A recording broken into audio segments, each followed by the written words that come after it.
The black woman approached the grand hall where the general lay in state. Her heart pounding in her chest, every step she took echoed softly against the marble floor. Her eyes scanning the ornate pillars and gilded decorations, the velvet drapes. Swaying slightly in the draft that crept through the high windows outside, the autumn wind whispered secrets of a city unaware of the storm that had been brewing for months. Inside the hall, the air smelled faintly of incense and polished wood, a scent that seemed almost alive with the weight of grief and power mingled together. She adjusted the strap of her worn leather bag, feeling the small folded note pressing against her ribs, a talisman and a key. All at once, security guards in crisp uniforms eyed her from across the room, their expressions polite yet rigid, a mixture of suspicion and duty. They moved in small, synchronized steps, as though rehearsed for an invisible audience. She noticed a young guard by the entrance whispering into a radio. His face pale under the harsh lights. She could not hear his words, but the tension radiating from him told her everything she needed to know. She could almost feel the collective gaze of the mourners, their faces lined with sorrow, and the quiet hum of restrained voices pressing against her like a tide threatening to break. She remembered the instructions she had received weeks ago, the warning to stay calm to appear, just another civilian, another mourner, yet the words, "Night Angel," had been repeated in her mind, a mantra and a warning, a symbol of something bigger than the funeral, bigger than the grief in the hall, bigger than her own fear. The note in her hand had been delivered in a plain envelope by a courier who had vanished. As quickly as he appeared, a nondescript man with a briefcase and eyes that seemed too old for his face. He had muttered the words carefully, almost reverently, "Night Angel," and pressed the envelope into her hands, saying, "You must be ready." She had nodded without understanding. Fully yet now, understanding had become irrelevant. Urgency had replaced it. She moved closer to the guards, the crowd of mourners folding and unfolding around her like waves. She noticed a woman in black clutching a handkerchief, and staring past her into some unseen void, her face etched with lines of loss and relief. She caught the reflection of her own determined gaze in the polished surface of a brass chandelier hanging overhead, 100 crystal drops catching the light and scattering it like fragmented memories. She took a breath that seemed louder than the soft sobs and murmurs around her, the sound of her own pulse beating in her ears louder than the whispers, louder than the silent watchfulness of the uniformed men.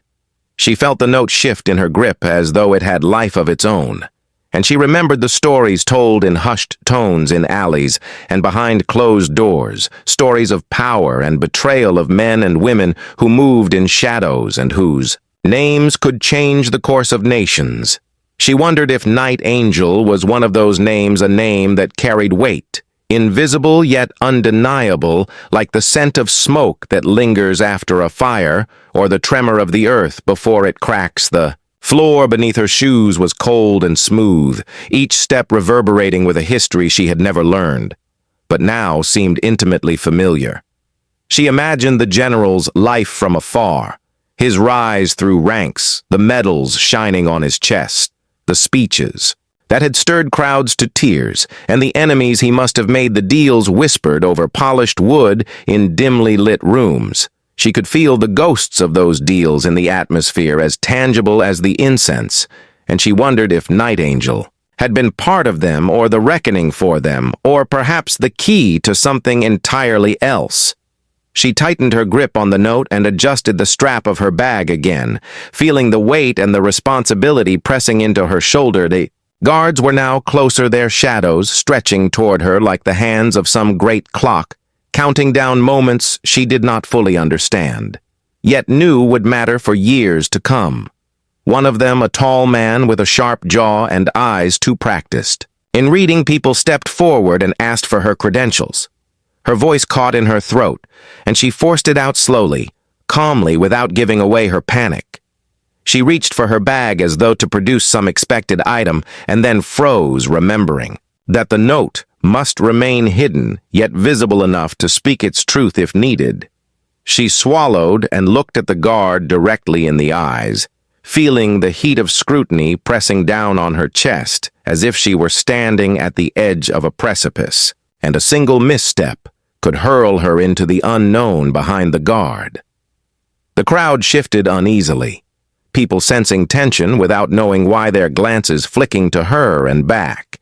As if drawn by some invisible thread, she imagined them as characters. In a story she did not yet understand, each face a story of its own, each gesture a hint of what had happened before she arrived and what might come after. The phrase "night angel" hovered in her mind like a specter, impossible to ignore and impossible to explain. She felt it vibrate against her ribs in the folded note like a living thing, alive with promise and threat. At once the chandeliers glittered as she moved slowly forward, her shoes making soft thuds against the marble. Each thud a heartbeat, a drumbeat announcing her presence and her mission. She wondered if anyone would ever know what she carried, or if it would remain a secret, buried among whispers and gasps. She imagined the guards speaking into radios, words clipped and urgent voices, trembling slightly, as though they too had felt the weight of something unseen. Her steps slowed, and she considered turning back. Yet the thought was fleeting, impossible. She could not retreat. Now she had come too far. She glanced briefly at the casket, draped in the flags of a lifetime of service and sacrifice, the polished wood gleaming under the soft lights, the floral arrangement stacked like mountains of sorrow surrounding it, the smell of lilies mixing with the faint tang of metal and wax. She felt a shiver run down her spine, a recognition that life and death were entwined in ways she had only glimpsed in shadows. She moved again, one careful step after another, the crowd parting subtly as though sensing some unseen signal. Her breath, even and deliberate, she felt the eyes of the guards boring into her back, a pressure she could not shake, yet also a clarity she could not have predicted. The note shifted again, as if urging her forward, a gentle but insistent insistence to proceed, and speak the words when the time came to make the invisible visible. She imagined the phrase "night angel" slipping past her lips in a whisper, and the world bending slightly at the sound. She tried not to imagine the consequences too vividly yet. The mind is a traitor in moments like these, and it painted possibilities vivid and frightening and exhilarating. In equal measure, she adjusted her stance and stepped closer to the front of the hall. Her pulse steady now, her gaze unwavering, the crowd forming a river of muted sound and shifting shadows around her. She felt the weight of their attention without acknowledging it, and the weight of the history in the room pressing against her shoulders like an invisible cloak. She breathed slowly and felt the air in the hall thickening. A heavy quiet, as though the space itself were waiting for her next move. The chandeliers overhead seemed to pulse with light, reflecting in the polished shoes of the guards, the fabric of their uniforms, and the glossy surfaces of the floor and walls. She thought briefly of the courier who had delivered the note, the way he had vanished like smoke, leaving only memory and purpose behind. She felt a kinship with him in that moment, a silent understanding that she was part of something larger than grief, larger than ceremony, larger than herself. A movement to her left caught her attention, a young man holding a camera, quietly lowering it as their eyes met. She sensed his hesitation and curiosity. At once the same mix she felt inside, a recognition of the unspoken something that had passed between them, and yet neither acknowledged. The hall seemed to contract and expand with her presence, a living, breathing entity aware of what was about to unfold. The guards were now mere steps away, the air between them charged with expectation, a faint hum of electricity that seemed almost audible.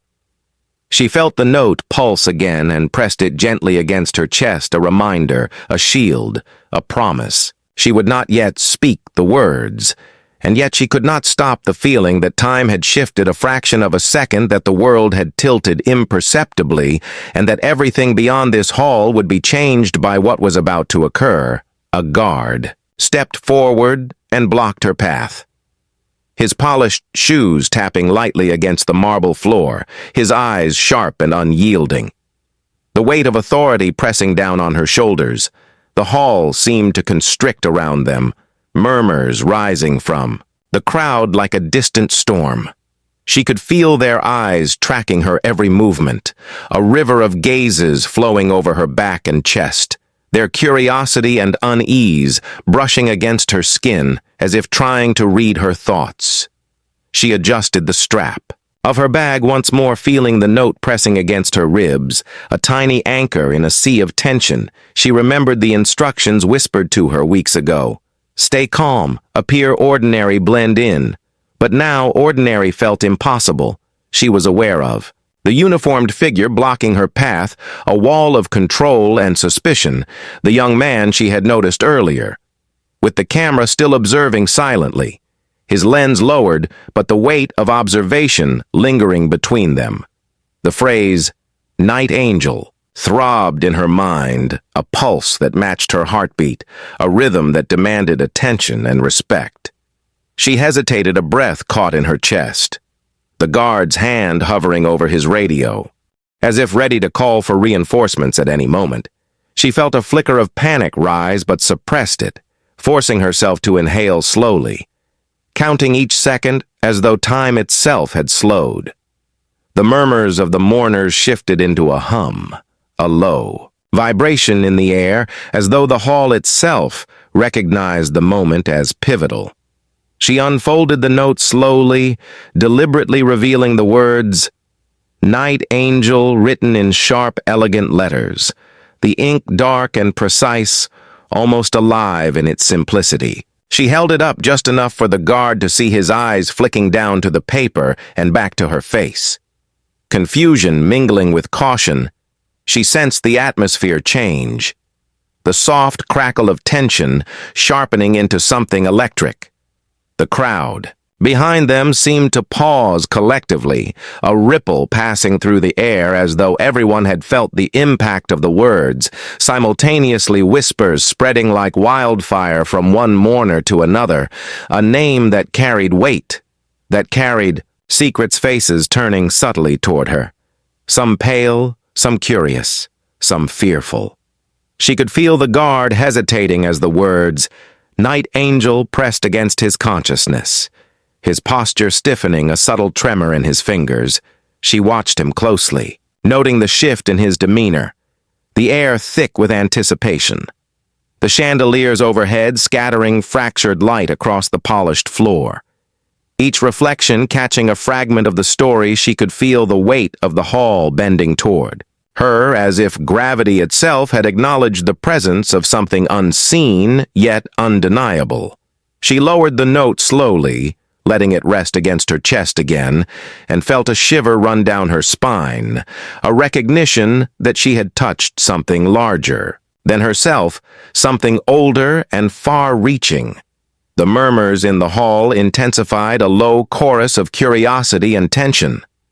A tide rising around her, she sensed the presence of others in the crowd who understood without words the significance of Night Angel. Their eyes briefly meeting hers, a flicker of acknowledgement passed between them, and then vanished like smoke into the air. A distant cough somewhere in the hall startled her, a reminder of the fragility of the moment, her breath steadying.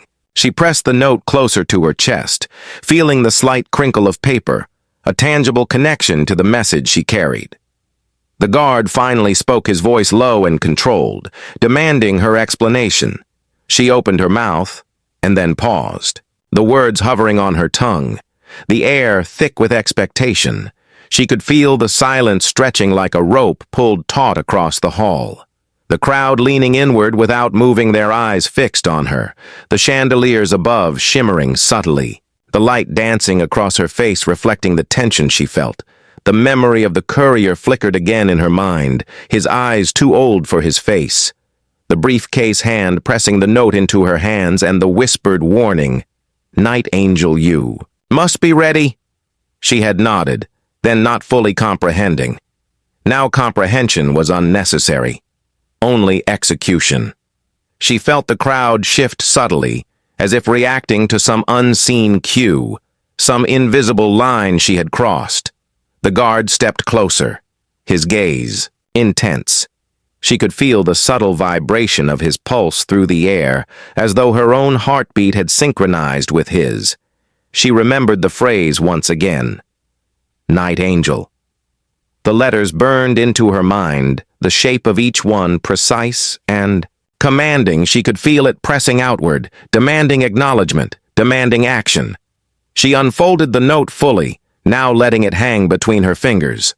The movement, deliberate, controlled a signal to the world around her that something was. Changing, the murmurs rose again, a low susurration moving like wind through trees, faces turning in subtle ways, their expressions a mixture of fear, awe, and curiosity. She could see the women in black with the handkerchief stiffening in place, eyes widening slightly, a man with a thin mustache gripping the arms of his chair, his knuckles white. The young man with the lowered camera leaning ever so slightly forward.